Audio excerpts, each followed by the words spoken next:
그날 밤 칠불사, 갑자기 칠불사라는 이 사찰 이름이 정치권에서 어제부터 많이 나오고 있어요. 그날 밤 저기서 모였다는 거잖아요. 지금 모였다 지금. 화면 좀 볼까요 지금. 다시 한번 정리해보죠. 이게 지난 2월 29일 그러니까 총선 관련 경쟁이 한참일 때예요. 막 공천도 막 이루어지고 이때잖아요.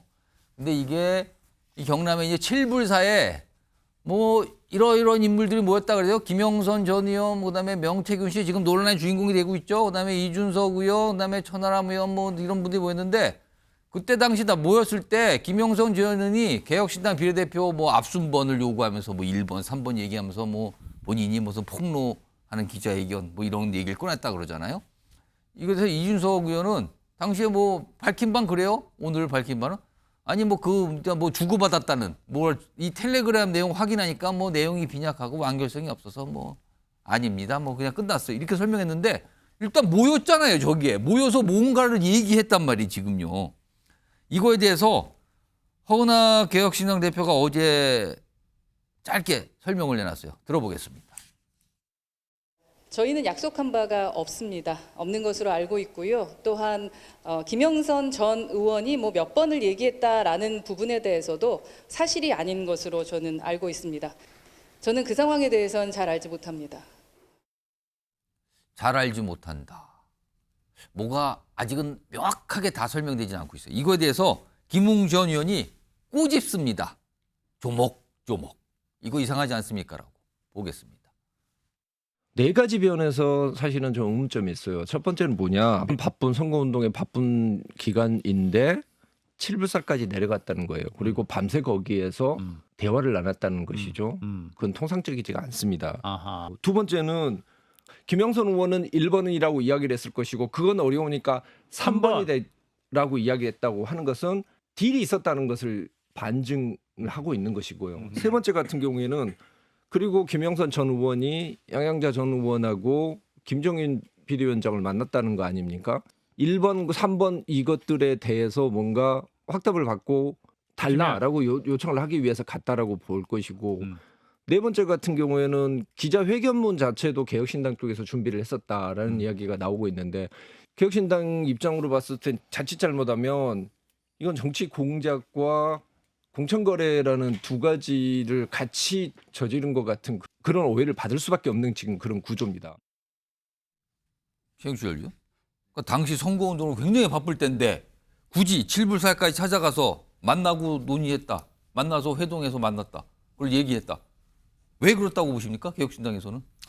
칠불사를 저도 한번 가본 것 같은데 이 지리산 종주를 하고 나면 마지막에 이 나오는 이 끝나는 지점에 나오는 절인 것 같은데 제가 기억이 나는 것 같은데 그만큼 좀 깊은 산속에 있습니다. 그런데 거기까지 가려면 대중교통은 힘들었을 터이고 차를 갖고 갔겠죠. 그렇습니다. 기차로 가야지 빨리 갈 수 있는데 차를 갖고 거기까지 갔다는 것은 밤에 엄청나게 먼 거리를 그 시간을 뿌리면서까지 그리고 밤을 새버리면 그 다음 날도 지장이 있을 터인데 그런 리스크까지 수반하면서 갔다는 것은 무언가 큰 것이 있다고 생각하고 갔겠죠. 큰 건이 뭐가 있나 보다. 그렇습니다. 얘기 좀 해보자. 그런데 그것이 보통 뭐 이준석 대표는 이 전화기 뭐 이런 거 사용하는 게 굉장히 능하니까 카톡으로 보내, 뭐를 찍어서 보내 이렇게 했으면 될 텐데 꼭 가서 현장으로 확인을 해보고 싶은 거에 있었을 겁니다 아마. 지금 뭐 그런 해명도 나왔어요. 가야지만 볼 수 있었다. 뭐 이런 취지의 뭘 설명인데. 보고 싶어서 갔을 텐데 뭘 보여줄게 이렇게 해서 그 초청을 했겠죠. 그러면 그래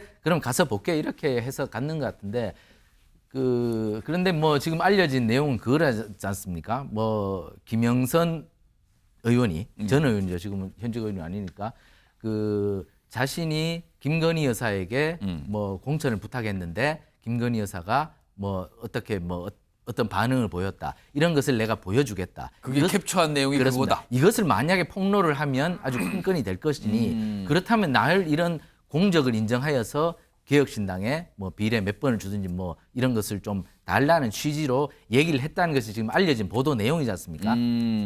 그런데 이준석 대표가 거기에 갔다는 게 사실로 드러났고 예. 본인도 인정하였는데 가보니 별것 아니더라. 완결성이 떨어지더라. 이것이 이준석 대표의 얘기인데 그러나 어쨌든 결과적으로 봤을 때 이준석 대표는 김영선 의원께서 했던 그 제안 이것을 받아들인 모양이 돼버렸습니다. 그렇지 않습니까?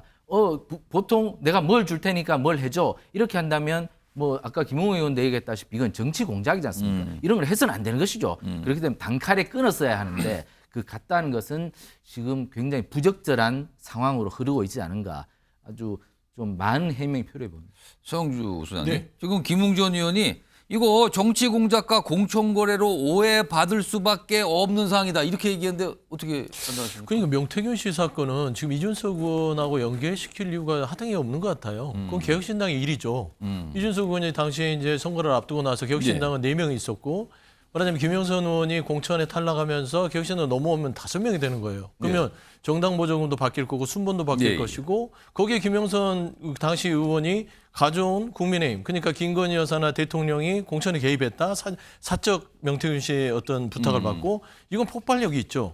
그러면 당시에 이런 폭발력을 갖고 흔들 수만 있다면 비례 순번이라든지 정당 득표율이 올라가면 선거에 막대한 영향을 주기 때문에 달려가야 되지 않겠습니까? 저는 그런 부분에서는 개혁신당의 일이에요. 예. 이 사건의 중요한 거는 이준석 의원과 7불사의 사건이 아니라 김영선 의원이 왜 개혁신당까지 쫓아갈 수밖에 없었는가. 결국에는 명태균 씨라는 분이 2022년부터 24년까지 김영선 의원을 만드는 과정 속에서 예. 김건희 여사와 윤석열 대통령과 직접 전화를 해서 공천을 부탁하고 그 공천이 실현되는 과정들이 크게 중요한 겁니다. 그런데 이상하게 지금 명태균 씨 이 게이트에 있어서 이준석 의원에 대해서 얘기를 해요. 이건 그냥 개혁신당의 일이고요. 예. 본인들이 그걸 어떻게 거래했는지는 전혀 중요하지 않아요. 중요한 거는 사적인 사람이 대통령 부부를 흔들어서 예. 뭔가 정치적인 이득을 실현시키고 정당이 정당하게 해야 될 공천에 개입했다는 부분들을 밝혀야 되는 게 중요한 것이지 이준석 의원은 이 부분에 대해서 지금 얘기할 건 다 한 것 같고요. 예. 뭔가 불미스러운 일들이 있다면 밝혀지겠지만 중요한 거는 명태균 씨가 김영선 예. 전 의원을 왜 이준석 의원에게 소개를 해주면서 예. 이 과정까지 갔는지에 2022년부터 24년까지 이 사안에 집중해야 된다. 그런 말씀을 드립니다. 지금 이 상황가에서 이준석 의원은 뭐 메시지를 확인하니 뭐 내용이 빈약하고 완결성이 없어서 그냥 그만둔 거다. 그걸로 끝이다. 이렇게 설명했는데 저 회동, 저 만남이 있어서 다음 날 얘기를 하신 분이 있어요. 구체적으로 그 다음 날 뭐가 있었다고. 김용남 전 의원인데요. 들어보겠습니다. 4월 총선에 개혁신당의 비례대표 후보로 출마하면서 1번을 원한다. 예. 어떻게 하면 좋겠냐? 라고 의견들을 물어서 회의 끝에 중론으로 모아진 게 안 된다. 마치 김영선 의원 측은 개혁신당에서 먼저 비례대표를 줄 테니 네. 폭로하는 기자회견은 하라고 권유한 취지로 주장합니다만 그건 사실관계가 맞지 않아요. 그러니까 김영선 의원과 당시 이준석 대표가 만난 건 2월 29일 밤이고 개혁신당에서 회의를 한 건 그 다음 날인 3월 1일입니다. 그러면 이게 29일로 끝난 게 아니라 3월 1일 날 개혁신당 차원에서 이거 놓고 회의를 했다는 거죠. 논의를 해봤다는 거 아니에요. 그럼 따져본 건데 이영민 변호사? 이거 혹시 선거법 위반 가능성 이런 걸 있을까요? 이건 뭐 불발되긴 했는데 뭐가 안 됐는데 뭐가? 일단은 뭐 선거에 당선되게 하거나 아니면 뭐 떨어뜨리게 할 그런 목적으로 이렇게 공사의 지위를 이제 약속을 한 경우를 공직선거법에서는 이제 문제를 삼고 있는데, 근데 사실 여기서 이제 비례대표 순번을 준다는 게 공사의직을 약속을 한 것이 맞는지 그 부분에 대해서는 또 법문론의 해석에 또 이제 차이가 있어가지고 일단 준해서 이거를 공직선거법 위반에 해당한다라고 판단을 하기에는 이 법에서는 또 엄격하게 해석을 해야 된다는 그런 명확성의 원칙이 있거든요. 예. 그래서 이것만 내용만 지금 봤을 때는 공직선거법 위반에 해당한다 이렇게 좀 판단하기 좀 이른 것 같습니다. 아무튼 이게 논란이에요. 지금 논란. 뭐 공천 개입 그리고 뭔가 공천 거래 뭐 이런 얘기가 나오면서 이게 논란처럼 비춰지고 있습니다. 계속.